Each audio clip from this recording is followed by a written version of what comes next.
Hey everyone, Nubkeks here, and in today's video, I want to talk to you about the Ember Court. I'm really happy to talk about this actually. This is so cool.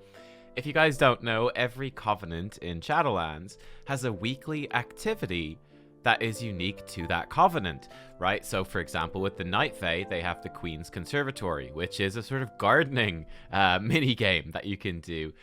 What we're looking at today is, well, the Venthyr, because that's what I'm in with my main character, with my priest. And the Ember Court is their weekly activity.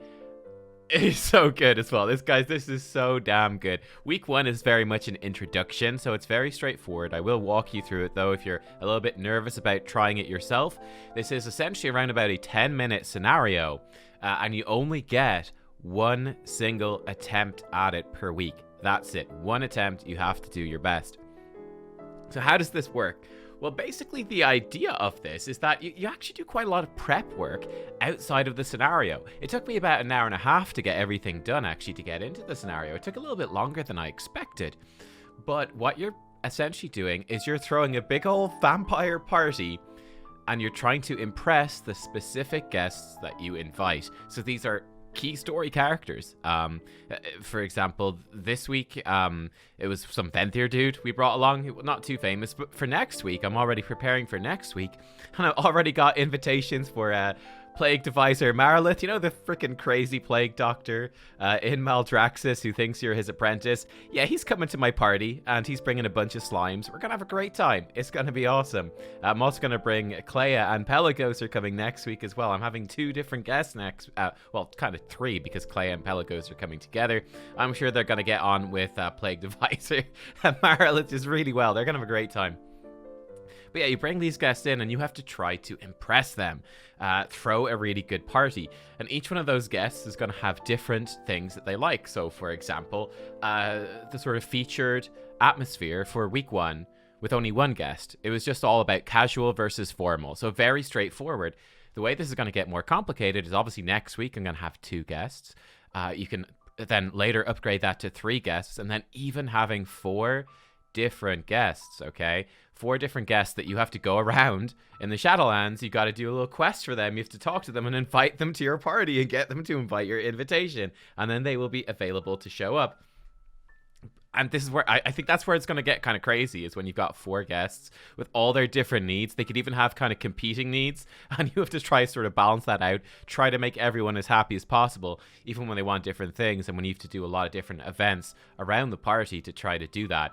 Though there are pretty damn cool upgrades as well. Like you can get a butler to help you out. You can start hiring staff when you've got really maxed out your Covenant Sanctum, and at the higher level upgrades, you can have dedicated staff to help you. Pretty cool. To give you an example of what I did this week then. So yeah, I went and I got this Venthyr guy. He was my guest of honor. In order to make him happy, he wanted stuff that was formal. So I had to go and do some quests for the Accuser out in Revendreth to try to unlock the ability to have a good old sin, some good old judgments, right? So I got to actually do this and unlock the ability to hold a court, essentially, in my party. So all the Venthyr come along, we bring in a bunch of souls, and then we judge them. we denounce them for their sins. And it's great. Wonderful party. You know, I might do that at my own birthday party. I think that'd be fantastic. You know, say this soul is greedy, you're abusive, and just sentence them. So much fun. One of the more difficult quests is actually for Tubbins and Gubbins. These are the little dredger dudes that hang out with Theotar, the Mad Duke. You probably bumped into them, had a good time with them in the main quest leveling up.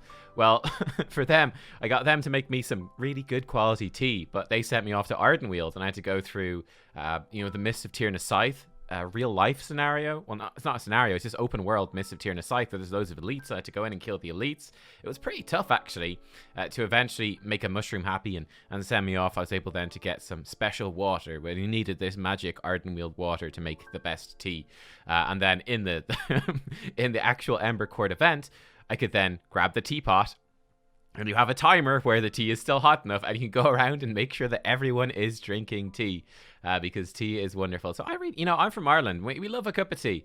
So I did really appreciate that, I have to say. So when I was actually in the scenario, I could use those events to boost the atmosphere that I particularly wanted. There are also random events that happened. So I had a seamstress show up, and she was able to dress me up in some really fancy robes. That was pretty cool. So that boosted the formality of the occasion.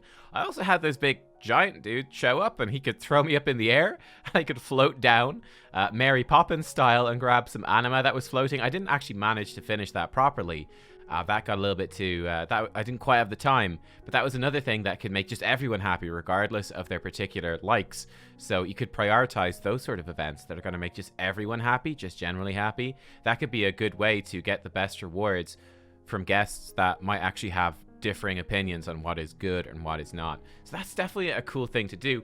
And then this is also a huge motivation to upgrade your court, right? As you do better in your court, you're going to get more rep, and you're going to be able to unlock more upgrades. Like, you're going to be able to get guards, security guards into the party to stop anything from going wrong that could go wrong. I think you can get like a pool, have a bit of a pool party in there. There's loads of cool stuff you can do. And then you can also, this is what's most interesting, is you have to actually be going out through the different zones, right? This is not just something you're doing in your Covenant Sanctum. You actually have to go out and find these people in the real world.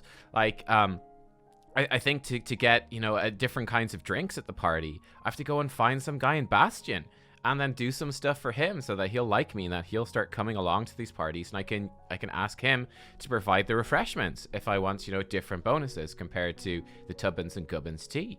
It's really interesting. It really felt to me very immersive in the world that you're going out and doing this stuff, and I'm super motivated now to actually go and hunt these things down.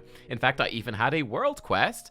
in Maldraxxus pop up after this, a PvP world quest, and when I completed that one, it unlocked the ability to bring in some Maldraxxus guards to the party. So I'm very curious to see what that will do next week. I'm really curious. Again, I can only do it once per week, so that's all I can do. The big reward for doing this is that if you make your guests happy, they will leave you chests at the end. Each guest can leave a chest, and those chests can have transmog items in them. They can have things like mounts, battle pets, all sorts of different things. And then depending on which guests you seek out and make happy, like if I start trying to court and really woo the Ardenweald soulbinds, they can give me some cool things from Ardenweald, right? Ardenweald themed powers, which again is just super cool. You can sort of choose where you're going with it. So there you go. As you can tell, I really like this. I'm really excited. I think this is just so much fun. It's just a purely optional thing. It's not making you more powerful. It's not giving you item level. It's just a really fun activity, unlocking all that fun stuff. The scenario is cool. Absolutely love it. Yeah, this is great. I'm really excited. I have, obviously, my shaman is Necrolord and max level. So tomorrow, I'm going to be diving in and trying out the abomination crafting with them, which sounds awesome, to customize an abomination. Oh, that was another. Yeah, the Venthyr, you can even do that a little bit. You can get a butler, and I can customize my own Dredger butler and dress him up how I want and all that. Oh, it's going to be great. But yeah, I'm going to try out the abomination thing. And for me, let me know what you think. Have you guys tried them out?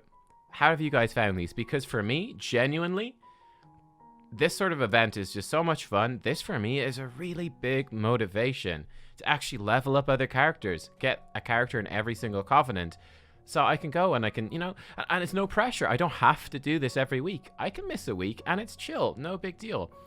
But when I want to play this, and I think I will want to play these things because they're fun, just fun little activities to do in the game, I can hop in and I can try each different Covenant one out if I level those characters. It's a big motivation to use those alts and check it out for me. I just think it's super cool. So there you go, guys. Really positive impressions from me from week 1 of Ember Court. And this wasn't even hard. Like I said, it was just formal. Just do stuff that boosted formal. And it was easy. It was super easy. Very curious to see what happens next week with 2 guests and then with 3 and so on. Yeah, that's the video, guys. I hope that you enjoyed. I hope that you're hyped, that you're enjoying this stuff. Again, you need to do like 2 weeks. You need to get 6 different souls from the Maw weekly quests to actually build this in your Covenant Sanctum. It's well worth it. Absolutely well worth it. Thanks for watching, everyone. I'll see you next time for another party. Until then, guys, have a good one. Bye-bye.